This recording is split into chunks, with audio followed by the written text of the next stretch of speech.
லாபம் பார்க்கணும் அப்படின்றது தான் மோட்டிவாக இருக்கும். அவங்க வந்து மக்கள் நல்லா இருக்கணும் அப்படிலாம் வந்து நினைக்க மாட்டாங்க. அப்போது ஏற்கனவே நம்ம வந்து இபி இதெல்லாம் வந்து விலைவாசி இபி பில்லுலாம் வந்து அதிகமாக வரதை பார்க்குறோம். கரண்ட் அடிக்கடி கட் ஆகிறது இதெல்லாம் வந்து பார்க்குறோம். ஏன்னா ஏற்கனவே ஒரு குறிப்பிட்ட இதை வந்து ப்ரைவேடைஸ் பண்ணியிருக்கிறாங்க. இப்போ இந்த நிலை வந்து நீடிச்சது அப்படின்னா நாளைக்கு வந்து ஒட்டுமொத்த டிஸ்ட்ரிபியூஷனு, ஜென்ரேஷனு, அதுக்கப்புறம் டிரான்ஸ்மிஷன் எல்லாத்தையுமே வந்து எலக்ட்ரிசிட்டிக்குள்ளே வந்து ப்ரைவேட்டு கொடுக்கறதுக்கான வாய்ப்புகள் அதிகமாக இருக்குது. இப்படி ஒவ்வொரு துறையிலையுமே ஃபஸ்ட்டு கவர்மெண்ட்டும் ப்ரைவேட்டும் சேர்ந்து பண்ணுறோன்றதை சொல்லி அதுக்கப்புறம் அப்படி சேர்ந்து பண்ணும்போதே அது மக்களோட வரிப்பணத்தில் இருந்து அந்த கவர்மெண்ட் அந்த இன்ஃப்ராஸ்ட்ரக்சர்லாம் பில்டப் பண்ணுற மாதிரி இருக்குது.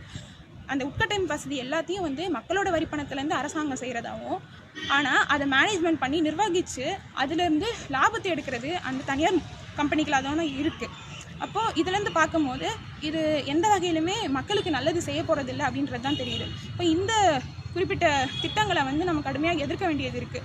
ஆனால் இதுக்கு வந்து என்ன ரீசன் சொல்கிறாங்க அப்படின்னா, நிதி பற்றாக்குறையாக இருக்குது, எல்லாம் வந்து ஒழுங்காக மேனேஜ்மெண்ட் பண்ண முடியல, நட்டத்தில் இயங்குது அப்படின்னு சொல்லி இதை கொஞ்சம் கொஞ்சமாக கவர்மெண்ட்டே என்ன பண்ணுறாங்க அப்படின்னா தனியார்ட்ட கொடுக்குறதுக்கான வேலைகள் நடந்துகிட்ருக்கு. இதுக்கு முன்னாடி இருந்த திமுக அதிமுக தான் இதை செஞ்சாங்க அப்படின்னு குற்றஞ்சாட்டின தாவேக அரசு இப்போ அவங்களும் வந்து அதை தான் பண்ணுறாங்க அப்படின்றது தான் பார்க்க முடியுது. அப்போ இது எந்த வகையில் மாற்றம் அப்படின்னு சொல்ல முடியும் இந்த ஆட்சியை?